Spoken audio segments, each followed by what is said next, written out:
নমস্কাৰ বন্ধু বান্ধৱীসকল, তুলসী বিবাহ কেনেকৈ কৰিব আৰু তুলসী বিবাহৰ অনুষ্ঠান কৰিলে কি পুণ্য হয়, আজি আমি জানিম এইটো ভিডিঅ'ৰ জৰিয়তে। হিন্দু ধৰ্মত তুলসীক মাৰ লগত তুলনা কৰা হয়। কাতি মাহৰ শুক্ল পক্ষৰ একাদশী তিথিত তুলসী বিবাহ কৰোৱা হয়।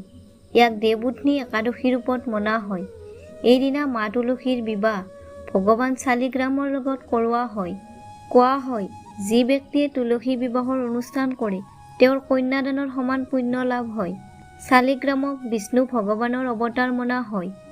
জানো আহক তুলসী বিবাহৰ সম্পূৰ্ণ পূজাৰ বিধি। তুলসী বিবাহৰ কাৰণে তুলসী গছৰ চাৰিওফালে মণ্ডপ বনাই ল'ব লাগে। ইয়াৰ পিছত তুলসী গছক এখন ৰঙা চূৰ্ণি অৰ্পণ কৰক আৰু লগতে শৃংগাৰো অৰ্পণ কৰক।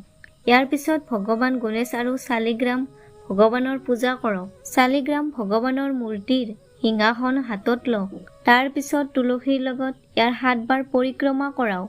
তাৰ পিছত আৰতি কৰক আৰু বিবাহৰ মংগল গীত নিশ্চয় গাওক। এনেকৈ আপুনি অতি সহজভাৱে তুলসী বিবাহ কৰাব পাৰে।